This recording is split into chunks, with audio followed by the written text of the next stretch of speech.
Hey, ladies and gents, welcome back. This is going to be part 2 to What If Naruto Had Death Reaper Magic. So now, where we left off in the last part, Naruto had pretty much just gone through all of his childhood, where at the age of 6 or 7, I think I had him be, he found some weird Uzumaki stronghold looking thing, where he went in, explored, and had some Reaper pretty much go inside of him. It was a weird thing.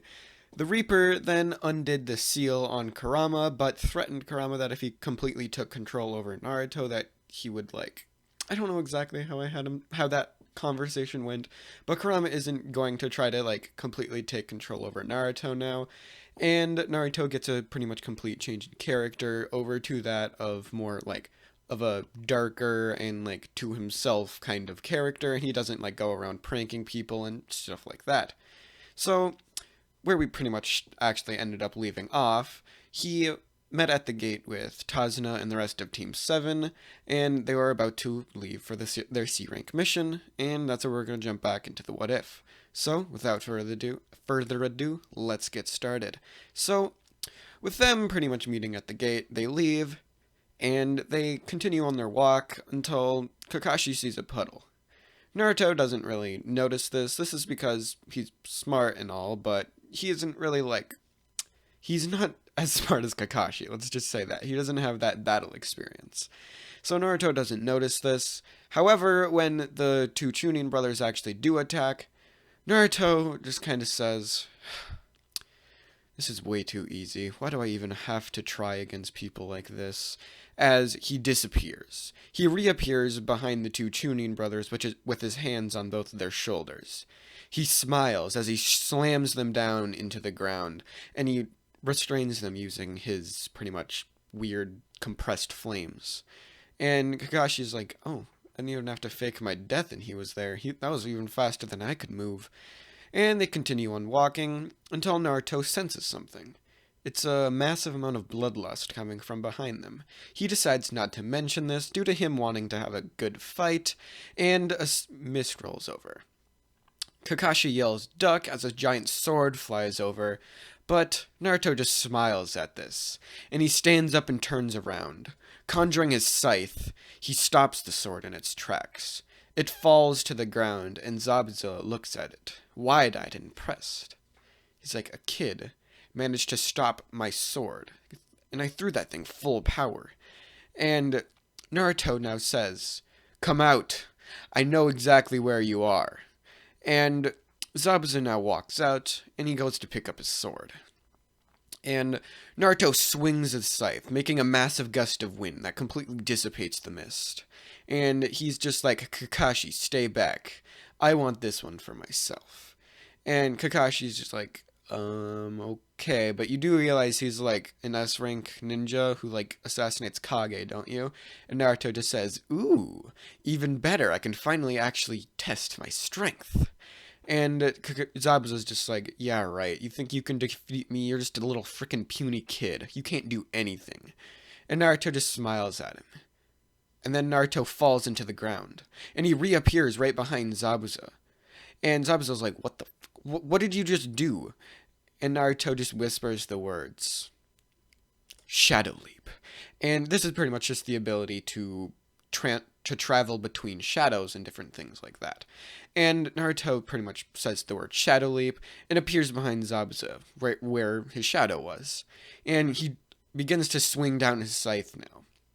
Zabuza pretty much holds up his sword to block it, and the scythe goes straight through the sword. It doesn't have enough power to actually cut Zabuza, and Zabuza jumps out of the way, but now he has two halves of his sword, and he hasn't managed to cut anyone yet, so it can't really repair itself with the iron in their blood. And Naruto kind of just smiles at this, and he's just like, oh, you're actually a little bit stronger than I anticipated you being. You actually managed to dodge out of the way. And Zabuza's just like, did you just cut my freaking sword in half? You do realize this is one of the 7 legendary swords of the Hidden Mist Village? And he's like, oh, really? That could be an interesting weapon that I could add to my collection, Naruto says. Because again, his scythe is literally just as big and heavy as the thing that Zabuza has, is the can't remember the name of the sword right now, but it's pretty much just as heavy as that. And he now leaps at Zabuza once again. And they have a pretty decent fight, but Zabuza is very clearly not winning this fight. And Naruto is about to slice his head off with his scythe. And this is where Haku jumps in. There's a giant ice pretty much barrier that appears in front of Zabuza, and Naruto slams straight through it, but it slows down the scythe just enough for Zabuza to pretty much jump out of the way. And Haku now jumps down and is standing next to Zabuza, and he's just like, I'm going to join your fight. And Zabuza's like, okay, because he's not really like a prideful warrior or anything like that. He's not like how Goku or Vegeta would be when they're not really wanting, like, he's not trying to have like an honorable fight. He just wants to win. And now Naruto just smiles and he's just like, ooh, more of a challenge. I love it. And now Naruto pretty much, there's this dark mist that starts seeping out of Naruto as he holds his scythe out. And as Naruto is doing this, he takes the form of something different. He grows about 2 feet in height, and he's about 7 to 8 feet tall now. And he looks up now, and everybody sees his piercing, glowing red eyes. The black mist continue to form around him, making this cloak. It's something a little bit, it's kind of odd, but this cloak is all torn and ragged and old, and it pretty much forms a hood over Naruto's head. His entire face is pretty much shrouded in darkness. All you can see is his glowing red eyes. And Naruto now looks up, and everybody realizes exactly what Naruto looks like now. He looks like the Reaper. And Naruto now lunges forward with insane speeds, much greater than pretty much anybody has ever seen before, other than like Minato the Yellow Flash, obviously. And now Naruto he cuts off the legs, or cuts off one of the legs of Haku and one of Zabuza and just says, "It's time to have some fun," as he disappears from everyone's vision, including Kakashi. Kakashi takes out his Sharingan to witness this battle. He can actually kind of watch, and he just watches as Naruto flies around the battlefield, and he just makes these tiny little cuts, making this fight last as long as possible, as he just, these tiny little cuts slowly just cutting Zabuza and Haku. They're both on their knees now, due to literally only having one leg. Naruto is pretty much maniacally laughing now, and he sprints back over and chops the head off of both of them. Naruto undoes his form, and he just starts laughing maniacally. He's having way too much fun for what just happened, Kakashi realizes, and he's starting to get worried about exactly what's going on now. And he's worried about the mindset that Naruto has, wondering exactly what is going through Naruto's head. And Naruto now turns around, this finally satiating his bloodlust. And he pretty much looks at them, and he's just like, shall we head over to the bridge now? And they all pretty much go over to Tazuna's house, where, because they're just like, they're kind of frightened by this Naruto, like that was scary for them. And Kurama and the Reaper are both just inside of Naruto's head, gaining admiration for Naruto's pretty much bloodlust and rage and just all of these emotions, these negative emotions that Naruto feels. And they're just kind of like laughing, and they're just like, are you serious? This kid is probably going to kill more people than we have. They're just laughing at this. So inside of them, Kurama's gaining more of an admiration for Naruto, and he's even thinking about lending Naruto some of his power. The Reaper pretty much already gave Naruto control over his powers. This is what that form that Naruto took was, and also the ability to like conjure the scythe, and different things like that, and the shadow leap. So different things like that Naruto has pretty much complete control over, but he doesn't have complete control over the Kurama chakra. And Kurama's thinking about giving him some of this, and he pretty much begins teaching Naruto some abilities regarding chakra instead of just the abilities that the Reaper has, such as tree, water walking, and different things like that. And due to Kurama not pretty much hindering Naruto's chakra control, it's a lot easier for Naruto to learn these things. So when Kakashi is trying to teach them, Naruto learns even quicker than Sakura does due to him having a slight understanding of what it is due to Kurama already telling him. So he basically does this first try, and then he goes over to some water and practices water walking.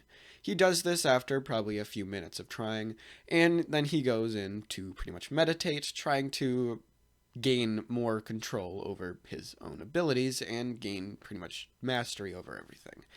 And while he's meditating, he feels this weird power coming inside of him, and Kurama tells him not to move. Kurama tells him to move, and Naruto does so, and he's wondering exactly what Kurama just was telling him.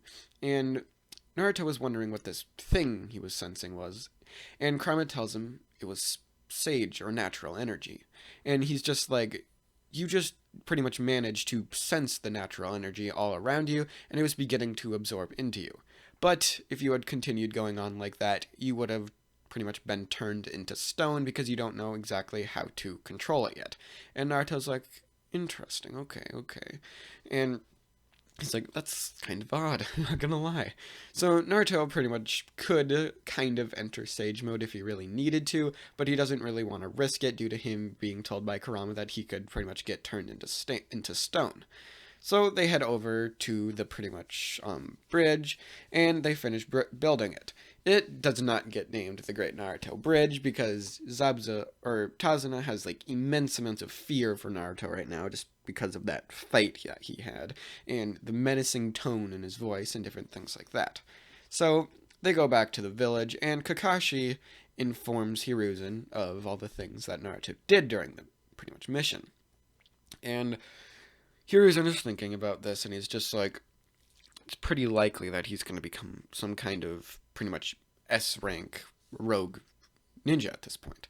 So he tells he doesn't really tell Naruto this, but he tells Naruto to follow him. Naruto does so, and he begins walking after him.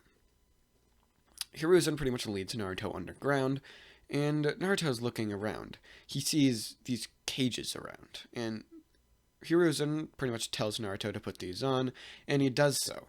And then this was also obviously a transformation ninjutsu of like a different like pretty much thing. So as Naruto's holding this weapon, Hiruzen tells him to hold it out, like pretty much using both hands and holding it out. Naruto does so, and then Hiruzen undoes the transformation jutsu on the actual sword itself, and Naruto finds out that they're handcuffs. And these handcuffs pretty much negate all of his magic abilities and the Reaper abilities. It also negates most of his chakra, but not all of it due to Naruto having so much, like an immense amount of it. So Naruto's like, what are you doing, old man? What are you doing to me? And Hiruzen then pretty much leads Naruto over to a cage. Naruto's abilities are hindered right now due to pretty much wearing these handcuffs, and Hiruzen chains up Naruto inside of this, and he just says, this is kind of like a detention facility. We pretty much put different ninja in here who we think are going to become insanely powerful rogue ninja that we don't exactly want to face in the future. We're sorry, Naruto, but due to your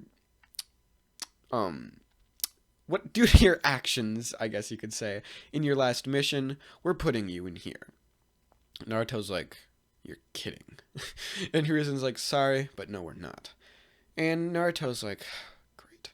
It doesn't hinder Naruto's physical abilities, and Naruto's like, whatever. Naruto's physical abilities aren't that strong without chakra, though, so he can't break out of his cage, obviously. So Naruto stays in this, and he's there for about 4 years, doing nothing but training his physical body, training his physical limits. He still cannot break out of these handcuffs due to them being insanely strong and like magically reinforced, or chakra reinforced, I guess you could say. So he can't actually break out of them, but if these were just normal handcuffs, he would easily be able to break out. His strength is probably on par with that of like the Raikages, but his muscles aren't as like bulk. He's more lean. And this is where Naruto's just sitting around after a workout session, and he looks up to see a figure standing there. They're inside of his cage. And Naruto's like, what do you want? And this person looks at them, or looks at Naruto, and he says, I am Orochimaru, and I want you to join me, Naruto Uzumaki. Naruto looks up now, recognizing the name, and he's just like, Orochimaru, eh? Sure, I'll join you. Orochimaru smiles at this, hearing of the different feats that Naruto had, hearing of the Reaper inside of him. Orochimaru then pretty much puts his hand down. He undoes the pretty much binding of the magical pretty much handcuffs, and Naruto senses this. And Naruto rips his arms apart, instantly shattering the handcuffs. Orochimaru is pleased with the amount of physical strength that Naruto has at this point. Naruto pretty much stands up, and he's a lot taller now. Naruto stretches out a little bit, and at this point, he's around the age of 17. And he stands up, and he's about the size that he was in Shippuden, but he's not leaner, obviously, but his muscles are a lot, like, more defined and toned. And his physical abilities are obviously much greater than what they were in the original at this point, due to him having nothing other than to do other than training.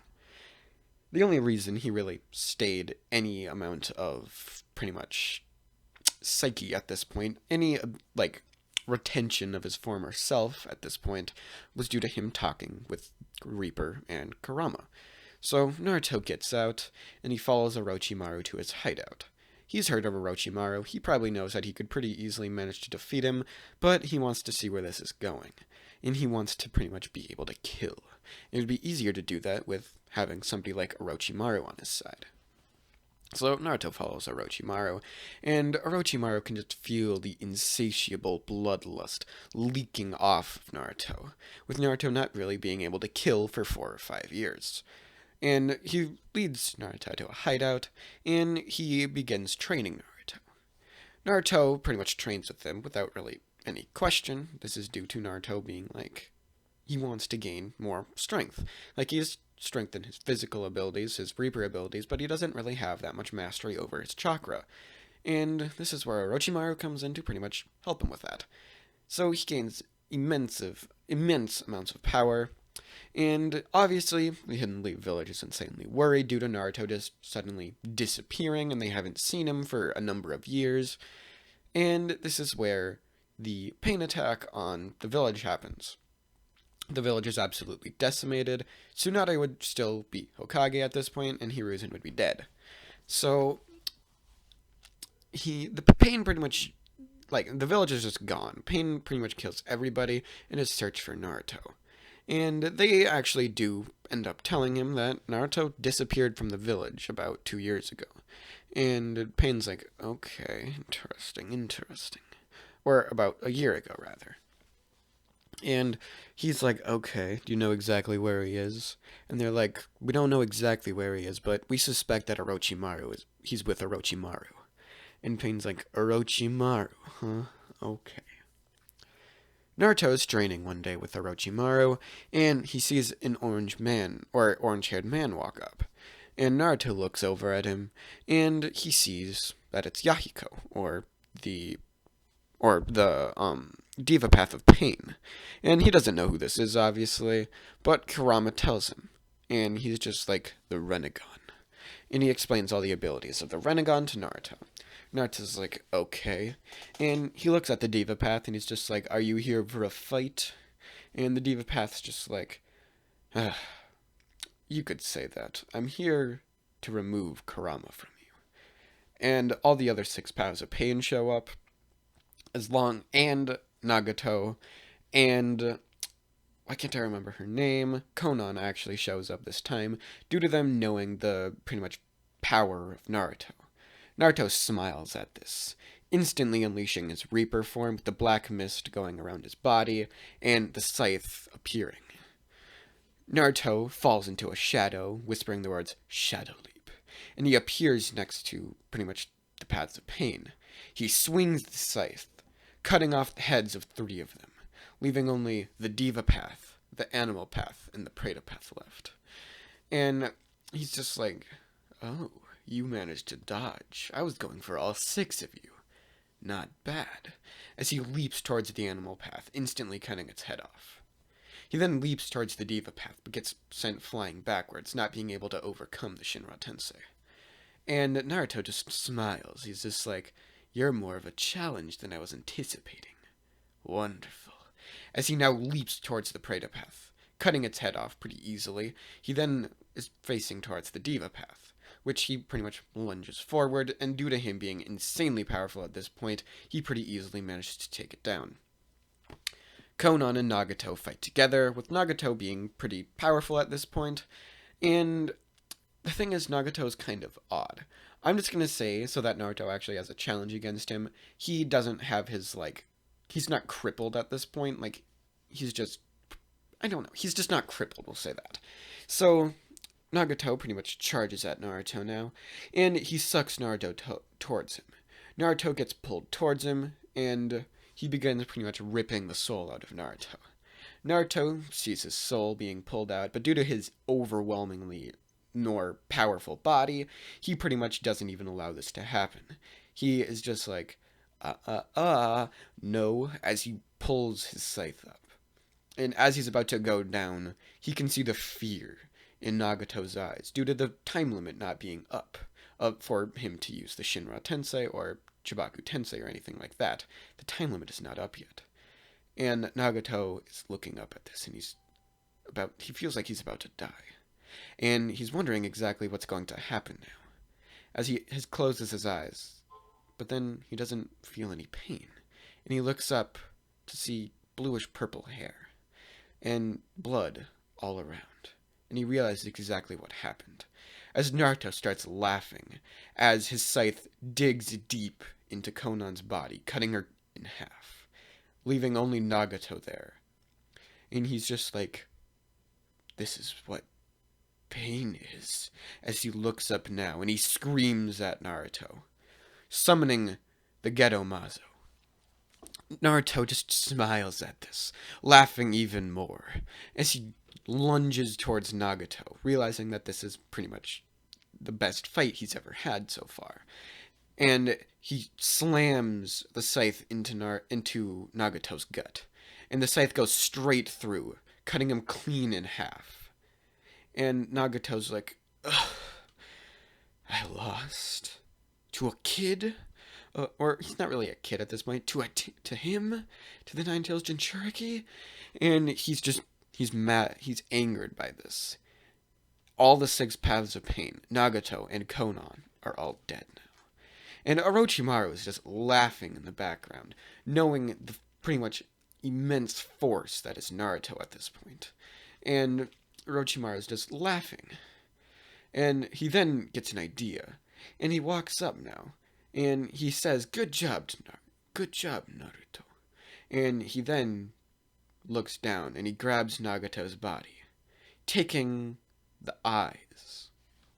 He pretty much seals them away for the time being, not really having the proper ability to use them at this point, and he leaves. He goes and he gets Sasuke. Sasuke was still given the curse mark over pretty much what would be the Chunin exams. Sasuke had left the village, and this is where, and he's actually with Orochimaru at this point.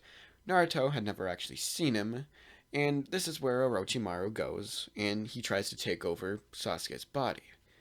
Sasuke still attempts to assassinate him, but Naruto's there this time. He stops Sasuke from killing him, and he pretty much allows it so that he weakens Sasuke to a point where he couldn't counteract the body transfer, and Orochimaru gets Sasuke's body, gaining him an immense amount of a power-up. He has the 3 Tomo Sharingan, but he doesn't have the Mangekyo yet. After awakening the Mangekyo due to his pretty much immense understanding of the Sharingan, he decides that he's going to implant the Rinnegan. He takes out his eyes, implants the Rinnegan, and I'm going to say that since he technically has the body of an Uchiha now, he can actually, use the Rinnegan and the Mangekyo. Just because, since Madara can pretty much use both of them at the same time. I'm not sure if Obito could. I've never actually seen him, because Obito never really used Rinnegan abilities due to pretty much not really having the amount of chakra necessary, whereas Sasuke could, obviously, due to him literally getting the Rinnegan at a point. So the Akatsuki attempt to pretty much kill Naruto and Orochimaru to try, or Obito apparently really tries to, really, is the only one that really tries because he's the only one that has anywhere near enough strength to do so. Itachi tries as well due to being insanely pissed that Orochimaru took Sasuke's eyes, and Orochimaru pretty much easily kills Itachi, sealing away his eyes for later use for somebody. He gives the eyes to pretty much Naruto, and or no, Naruto had actually no, I'm not gonna say that. Naruto's already too overpowered at this point. So he just steals the eyes away, and he's just like, I have all of these eyes now. I have so much, and this is all thanks to Naruto. And Naruto pretty much goes on. They easily kill all the Akatsuki except for Obito, who then, after realizing he can't actually kill them at this point, he tries to pretty much kill Orochimaru, but he's unable to do so due to him having the Rinnegan, and so he basically can't really do anything now. He starts the Fourth Great Shinobi World War, and I'm not exactly sure how anything would work, because without Kabuto there to pretty much help, I guess you could say, and like the Edo Tensei army basically, I don't see Obito being strong enough to get the actual Rinnegan from Orochimaru. Okay, we'll say Naruto isn't there at some point, and Obito sneak attacks him while he's sleeping. He tries to kill Orochimaru. He isn't able to do so due to Orochimaru being a lot stronger, but he does manage to get one of his eyes. Orochimaru obviously has a replacement eye and pretty much uses Itachi's Mangekyo, gaining the Eternal Mangekyo in that eye due to him literally being Sasuke at this point, and he pretty much continues on with his life. But Obito actually managed to get one of the Rinnegan. He uses the Rene Rebirth on Madara, and he's actually able to survive this. This is due to him being able to survive it in the first place in the original. He's not anywhere near as weakened as he was then, so he actually manages to do this. He survives, regains all of his chakra, so now it's a revived Madara who is blind. Actually, no, he's not blind because Obito would give him one Rinnegan, and he'd give him one random Sharingan that he had stored up. Obito still has his one Sharingan, and yeah, this is going to be an interesting fight. Obito would pretty much tell Madara that the only challenge that they actually face is two people. One of them has one of their Rinnegan, so they need to pretty much get it back anyway, and the other is Naruto Uzumaki. He has basically the Shinigami and the Nine-Tails Jinchuriki, so he's going to be insanely powerful. And Madara's like, interesting. I've never heard of somebody having the Shinigami sealed inside of them. And he basically just thinks about this. He's like, this is going to be an interesting battle. I wonder what his abilities will be. And they show up at Orochimaru's hideout due to Obito literally being there not that pretty much long beforehand. And the battle is about to begin between Madara, Obito versus Orochimaru and Naruto. So that's where I'm going to leave this part off. So I'll see you guys in the next part, and which will probably be the last part, honestly, just because I pretty much completely changed the story, making me skip like 5 years of Naruto being like doing training and stuff like that. Because do you really want to see me cover like what would happen with Naruto in prison, literally doing nothing but physical training? No, I kind of doubt it. And do you want me to cover Orochimaru's training, which would be literally exactly the same as Sasuke's? No, you don't. You know exactly what was going to happen. He makes him kill a bunch of people, and it pretty much ends off at that. So that's where I'm going to leave this part off. So I'll see you guys in part 3, which will be the last part. So peace out. Bye.